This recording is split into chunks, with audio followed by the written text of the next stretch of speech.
a new viral site set up for Geoff Johns, Gary Frank, and Brad Anderson's Doomsday Clock comic has begun to draw parallels between the DC universe and the world of Watchmen by introducing the idea of the Supermen Theory.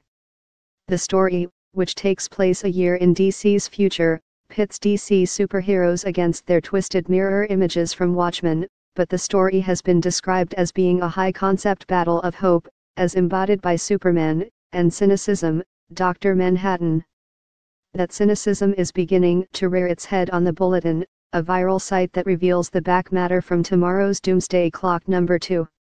Much of the public in the DC universe seems to be skeptical of superheroes following a report out of Markovia that suggests the concentration of most of the world's superheroes in the United States is because the US government has been experimenting on its own people for years, and that many of the world's self-appointed protectors are in fact agents of the government who can be turned against the rest of the world if the president wills it.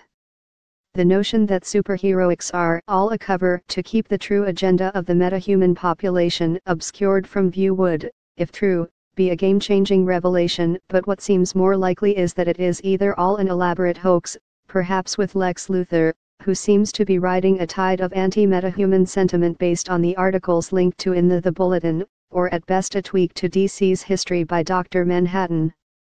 The wave of anti-superhero sentiment, and particularly the visual of police lining up to protest against masked vigilantes, feels very much in keeping with the events that brought on the Keene Act in Watchmen, a law that made it illegal for masked adventurers to operate, unless they were employees of the government, subject to oversight and with their identities known to their superiors.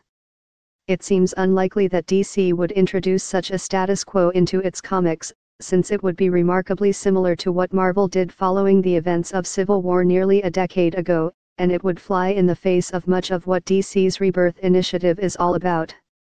Still, the notion that Markovian and Russian scientists are coming together to promote this conspiracy theory, is an interesting and potentially dangerous element of Doomsday Clock that had not yet been revealed in promotional interviews or within the pages of the first issue, which took place almost exclusively on the Watchmen world.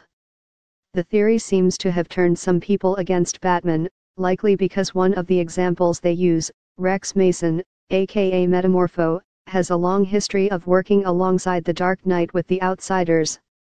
Mason is singled out in the Supermen Theory, with documents ostensibly proving that his powers did not happen in an accident, as has always been suggested, but by design and with Mason's consent. How or if this will impact Metamorpho's role in the Terrifics, the forthcoming New Age of Heroes title from writer Jeff Lemire, is not yet clear.